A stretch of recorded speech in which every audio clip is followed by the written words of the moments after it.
अंकिता भंडारी हत्याकांड के बाद पूरे देश में तहलका मच गया था जब 19 साल की लड़की को इतनी बेरहमी से मौत के घाट उतारा गया। लेकिन ये पहली बार नहीं है जब सत्ता की सनक से किसी ने इस तरह इतने खतरनाक अपराध को अंजाम दिया हो। इससे पहले भी कई ऐसी वारदातें हुई जब इसी तरीके से मासूम लोगों को बेरहमी से मौत के घाट उतारा गया हो। इसी कड़ी में 3 वारदातों के बारे में आज हम बात करेंगे। जैसिका लाल हत्याकांड, तंदूर कांड और आदित्य हत्याकांड। अचल, आखिरकार पूरा ये मामला तंदूर कांड क्या था और इस तरीके से अपराध को अंजाम दिया गया और पूरे मामले कब का है, पूरी घटना प्लीज बताइए।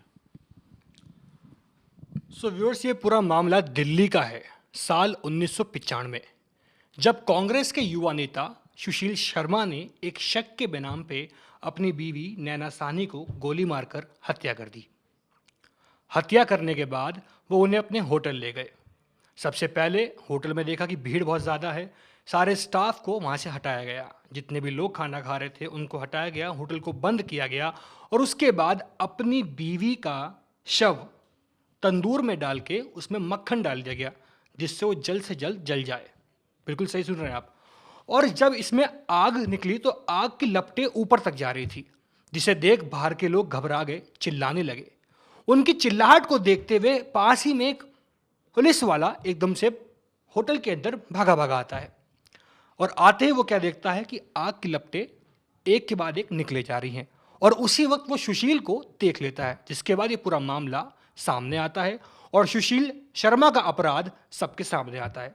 इस मामले में बहुत सारी तहकीकात की गई और जब ये मामला सामने आया, आप सोच के हैरान हो जाएंगे कि सुनने वालों की रूह कांप गई, क्योंकि एक ऐसा मामला जिसमें अपनी ही बीवी को तंदूर में डाल के जलाया गया हो, ऐसा मामला पूरे देश में इससे पहले कभी सुना नहीं था।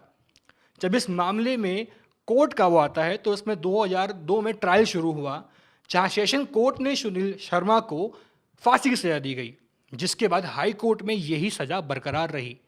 लेकिन सुप्रीम कोर्ट में उसको रियायत देते हुए उसकी फांसी की सजा को उम्र कैद में बदल दिया गया, जिसके बाद साल 2018 में अपनी सजा काटने के बाद सुशील शर्मा को रिहा कर दिया गया। आपको बता दें, इस मामले में उसने टोटल 23 साल की सजा जो उसने जेल में बिताई थी, जो समय उसने जेल में बिताया था, आज उसको रिहा कर दिया गया। तो ये था पूरा तंदूर कांड। ये सुनने के बाद अच्छों की रूह कांप गई थी। प्रज्ञा, ये तो था तंदूर कांड, किस तरीके से एक शख्स ने अपनी बीवी को मार के जलाया। सेम इसी तरह का एक और कांड हुआ था जिससे पूरी दिल्ली दहल गई थी। वो कांड था साल 1999 में जेसिका लाल का, जिसके ऊपर बॉलीवुड में फिल्म भी बनी, बहुत चर्चा में भी रहा हाल फिलहाल में वो मामला क्या था आखिर?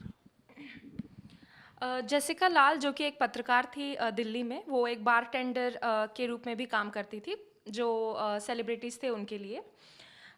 तो यहाँ उनको 30th ऑफ अप्रैल 1999 को उनको गोली मारकर उनकी हत्या कर दी गई थी। तो वो एक इवेंट में काम कर रही थी एज अ बारटेंडर, जहाँ सिद्धार्थ वशिष्ठ जो कि विनोद शर्मा एक नॉमिनेटेड पार्लियामेंट मेंबर थे उस समय, उनके बेटे ने उनको गोली मारा था। दरअसल जब वो बारटेंडर के पास गए थे ड्रिंक्स के लिए, उस समय तक सारे ड्रिंक्स आउट ऑफ स्टॉक हो गए थे ड्यू टू लेस सप्लाई। तो फिर हुआ ये था कि उन्होंने सिद्धार्थ जो कि मनु शर्मा के नाम से भी फेमस हैं, उन्होंने बारटेंडर को ये भी बोला था कि भाई हम तुम्हें एक्स्ट्रा पैसा दे देते हैं, तुम हमें ड्रिंक्स सप्लाई कर दो। लेकिन जब लाल ने मना किया तो फिर उन्होंने फायरिंग कर दी थी, जिसकी वजह से लाल की हत्या हो गई। और ये भी देखा जाए कि जो भी विटनेस थे, जितने भी लोग थे, कोई भी सामने आके ये नहीं बोलना चाहता था कि मनु ने मारा था, क्योंकि हाई प्रोफाइल था उनका। या तो इन विटनेस को धमकी दे दिया जाता था कि भाई हम तुम्हें शूट कर देंगे या तुम्हारे फैमिली मेम्बर्स को मार देंगे, या उनको पैसे देके उनका मुंह बंद करा दिया जा रहा था उस समय। लेकिन फिर जस्टिस में भरोसा रखते हुए जेसिका की बहन जब कोर्ट पहुंचती है तो इसमें मीडिया का भी बहुत बड़ा रोल है, क्योंकि कुछ मीडिया कंपनीज स्टिंग ऑपरेशन किए थे, जिसकी वजह से उनको विटनेस और एविडेंसेस मिल चुके थे, जिसके अगेंस्ट कंप्लेन फाइल हो गई थी मनु के खिलाफ। एंड उन्हें लाइफ इम्प्रिजनमेंट मिल चुका था एंड 17 ईयर्स जेल काटने के बाद फिर उन्हें 2020 मई 10 को रिलीज़ कर दिया गया था। अब बात करते हैं बिहार में हुए आदित्य हत्याकांड की।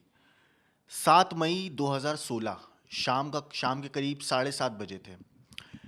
एक लड़का बोध गया से बर्थडे पार्टी बना के गाड़ी में बैठ के जा रहा होता है, लेकिन रास्ते में दूसरी गाड़ी को बस उसकी गलती इतनी थी कि उसने दूसरी गाड़ी को ओवरटेक कर लिया था। ओवरटेक जब करता है तो जिस गाड़ी को ओवरटेक किया जाता है उस गाड़ी में बैठे थे जेडीयू नेता मनोरमा देवा और गैंगस्टर बिंदी यादव के बेटे रॉकी यादव।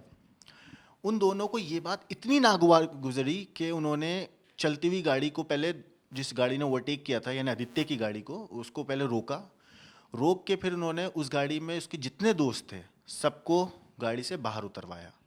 उसके बाद उन्होंने उन सब लोगों को बेरहमी से पहले तो पीटा।